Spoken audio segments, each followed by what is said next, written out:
Hello, folks. Today we're going to talk about some pretty important things. We're going to dispense with artificial balance and stick to facts. A lot of people will tell you balance is important, but if one person tells you it's raining and the other says that it isn't, there's no value to having both sides in the discussion. It's either raining or it's not.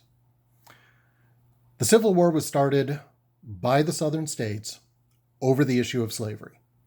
The leaders were terrified of losing their wealth and the dominant role of the white slave-holding gentry, and they said as much.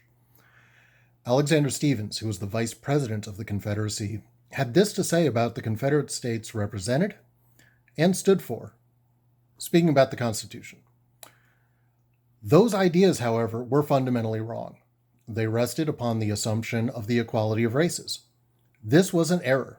It was a sandy foundation, and the government built upon it fell when the storm came and the winds blew. Our new government is founded upon exactly the opposite idea. Its foundations are laid, its cornerstone rests upon the great truth that the Negro is not equal to the white man, that slavery, subordination to the superior race, is his natural and normal condition. Pause for the applause. This, our new government, is the first in the history of the world based upon this great philosophical and moral truth. This truth has been slow in the process of its development. Like all other truths in the various departments of science, it has been so even amongst us. Many who hear me, perhaps, can recollect well that this truth was not generally admitted even within their day. So the vice president, the second highest power in the nation, gives a long speech, including literally saying the South is about slavery and white supremacy. He does not even mention states' rights. The rights he focuses on are life, liberty, and property. And that property? Well, the only property he mentions are slaves. Mississippi starts the second paragraph of its Articles of Succession with, "Our position is thoroughly identified with the institution of slavery, the greatest material interest in the world. Its labor supplies the product which constitutes by far the largest and most important portions of commerce of the earth. These products are peculiar to the climate verging on the tropical regions, and by an imperious law of nature, none but the black race can bear exposure to the tropical sun.